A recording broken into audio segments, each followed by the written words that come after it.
hårvideo. Og ja.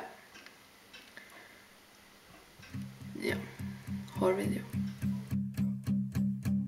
There's a fire starting in my heart.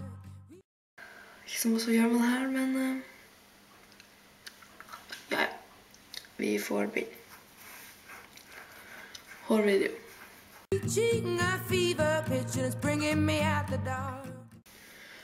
Når jeg sletter håret mitt, så bruker jeg å ta opp håret sånn her.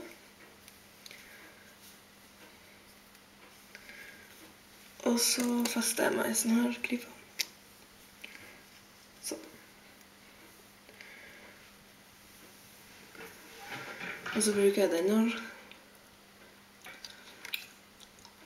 Fått fra søstera mi, som er frisør. Så den er da fra salongen. Jeg aner ikke hvor de kjøper den fra.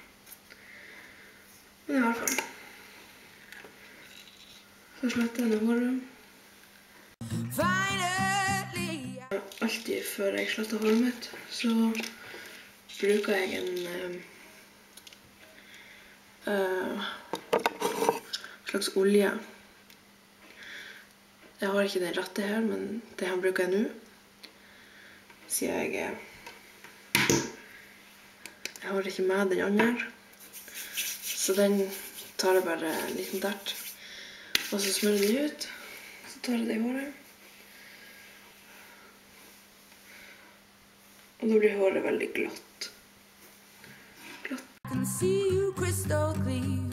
Go ahead and sell me out and I'll lay your ship bare. See, I'll leave with every piece of you. Don't underestimate the things that Jeg tror dette er den beste slettetangen jeg noen gang har vært borti.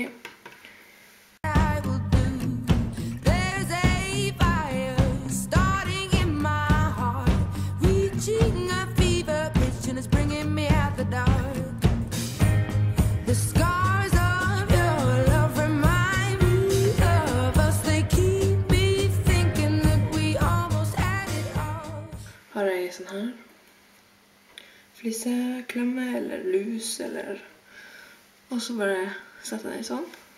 Scars of your love, they leave me breath. Tupé liksom.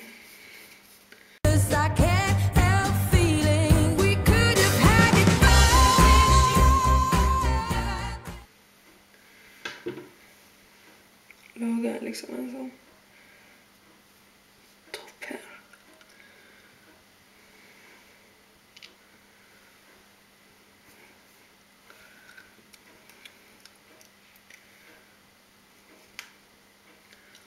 Så fester jeg det sånn.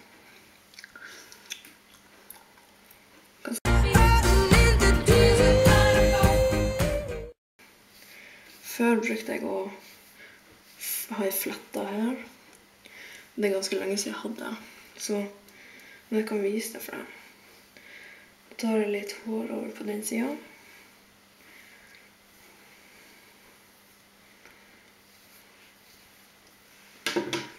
Og så fletter jeg bare.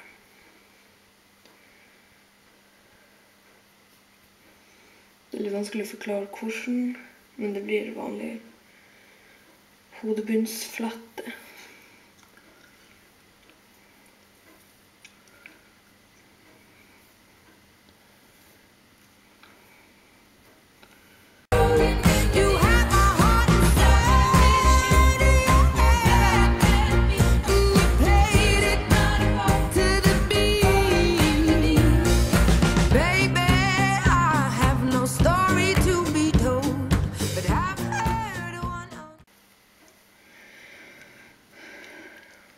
Og så løfter jeg liksom håret litt sånn.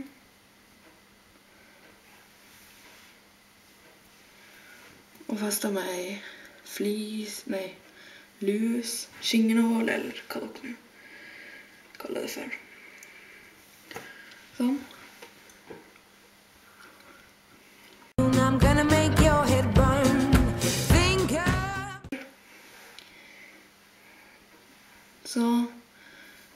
tar jeg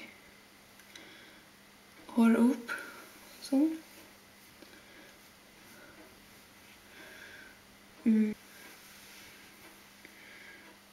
Fester jeg liksom med lus, skjengenål. Sånn. Og bare helt sånn enkelt, for å få det bort ifra øynene. Eller hvis du bare har langt hår nok, så bare tar du bak ørene. Så er det sånn.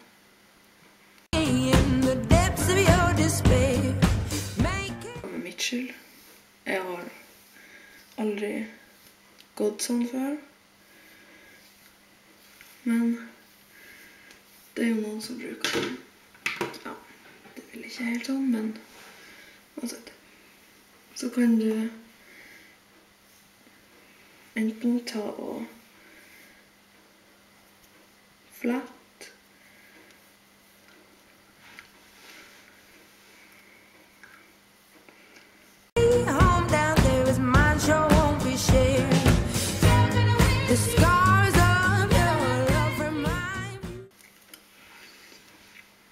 Så satte jeg den sånn.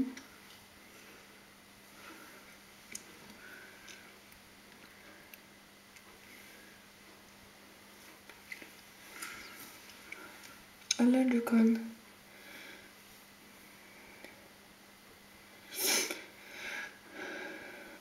eller du bare